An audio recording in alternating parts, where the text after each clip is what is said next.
বাংলাদেশের অর্থনীতির মূল চাবিকাঠি হচ্ছে কৃষি।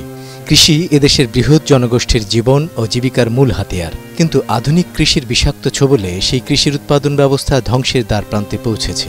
রাসায়নিক কৃষি প্রসারের ধারায় সিনথেটিক সার ও বালাইনাশকের ব্যাপক ব্যবহারের ফলে ভূগর্ভস্থ পানির স্তর যেমন বিষাক্ত হচ্ছে, তেমনি এককাট্টা ফসলের আবাদের ফলেও প্রাণবৈচিত্র্য ধ্বংস হচ্ছে।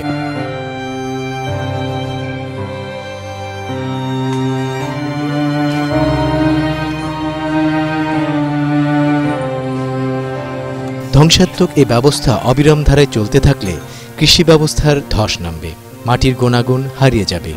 কি হতে পারে এর টেকসই এবং পরিবেশ বান্ধব সমাধান? এই প্রশ্নকে সামনে রেখেই কৃষি বিজ্ঞানীদের প্রাণান্তকর প্রচেষ্টা আর অবিরাম সংগ্রাম। আধুনিক কৃষি ব্যবস্থায় উৎপাদন খরচ ক্রমশ বেড়েই চলেছে। একদিকে উপকরণের দাম বেড়েই চলেছে, অন্যদিকে কৃষিপণ্যের দাম কমছে। ফসল বিক্রি করে উৎপাদন খরচ উঠছে না। ক্রমাগতভাবে উৎপাদনের লোকসান দিয়ে কৃষক ঋণগ্রস্ত হচ্ছেন।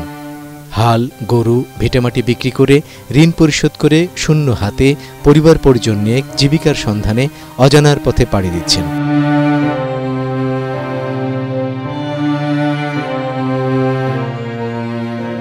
এ সত্য বহু পূর্বেই প্রমাণিত হয়েছে যে কর্পোরেট কৃষি জনগণের চাহিদা ও পরিবেশের ভারসাম্য রক্ষায় সম্পূর্ণ ব্যর্থ।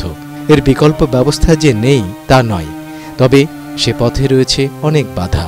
এদেশের ৯০% কৃষকের কাছে মধ্য ৮০ দশকের আগ পর্যন্ত অর্গানিক কৃষি ছিল বেশ জনপ্রিয়।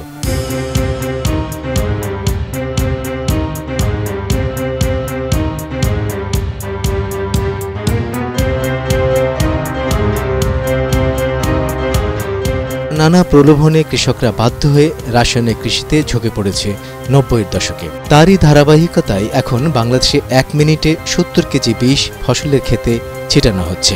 সে হিসেবে প্রতিদিন ১ লাখ কেজি বিষ ছিটানো হয়। তাতে ৫০ কোটি টাকার বিষ ব্যবহার হয় আমাদের ফসলের মাঠে।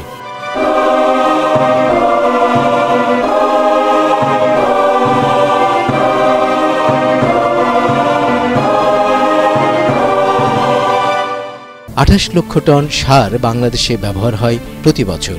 যে কৃষক প্রথম দিকে ৫ কেজি ইউরিয়া সার ব্যবহার করত, তার জমিতে এখন ১ বস্তা ইউরিয়া সার দিতে হয়, কারণ মাটির উর্বরতা ক্ষমতা হারিয়ে গেছে এই রাসায়নিক সারের কারণে। বাংলাদেশে ১৩ লক্ষ মানুষ আজ ক্যান্সারে আক্রান্ত।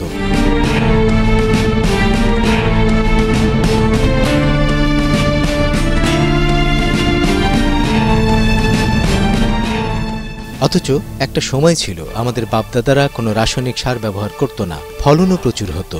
শুধুমাত্র জৈব সার এবং জৈব কীটনাশক ব্যবহার করে তারা সেই সুফল পেয়েছিল। রাসায়নিক সার এবং রাসায়নিক কীটনাশক ছাড়া পর্যায়ক্রমিক শস্য চাষ এবং মেহগনি, পিতরাজ ও নিমের নির্যাস ব্যবহার করে সবজি ও অন্যান্য ফসলের রোগবালাই দমন করা সম্ভব হয়েছে। দর্শক, শুধুমাত্র নিমের পাতা দিয়ে কিভাবে জৈব কীটনাশক তৈরি করা যায়, এখন আমরা সেটাই দেখব।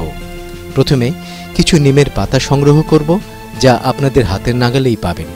তারপর পাতাগুলো পানি দিয়ে ধুয়ে চুলাতে ১০ মিনিট ধরে সিদ্ধ করব।